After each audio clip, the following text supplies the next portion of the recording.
ஓ பிரபஞ்சத்தை ஆளும் சக்தியே, உன்னை கூப்பிட்ட குரலுக்கு நீ வர வேண்டும். அப்படி நீ என் முன் வந்து காட்சி தந்தால் நான் உன்னிடத்திலே என்ன கேட்பேன் தெரியுமா? இந்த புவி எனது உள்ளங்கையில் வேண்டும் என்பேன். ஒவ்வொரு செயலையும் கண்காணித்து சரிப்படுத்தக்கூடிய சக்தி வேண்டும் என்பேன். இன்றைக்கு பொருளாதார நிலையிலே போட்டி பொறாமைகள் அதிகரித்து கொண்டிருக்கிறது. இல்லாதவன் தவறு செய்கிறான், இருப்பவன் கொள்ளையடிக்கிறான்.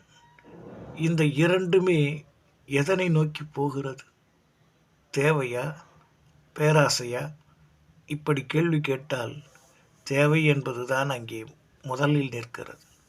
பசிப்பவனுக்கு உணவு வேண்டும், புளியாப்பக்காரனுக்கு பணம் வேண்டும். இந்த ரெண்டும் தான் இப்பொழுது நடக்கிறது. ஆகவே இந்த சமுதாயம் சீரடைய வேண்டும் என்று சொன்னால் தேவை என்பது சமச்சீராக வேண்டும். பணம் என்பது சரியாக எல்லோருக்கும் பகிர்ந்தளிக்கப்பட வேண்டும். இந்த இருநிலையையும் செய்வதற்கு இந்த பிரபஞ்சம் நமக்கு அருள வேண்டும். நாம் எல்லோரும் பிரார்த்தனை செய்வோம். உள்ளங்கையிலே நெல்லிக்கனி என்றார்கள்.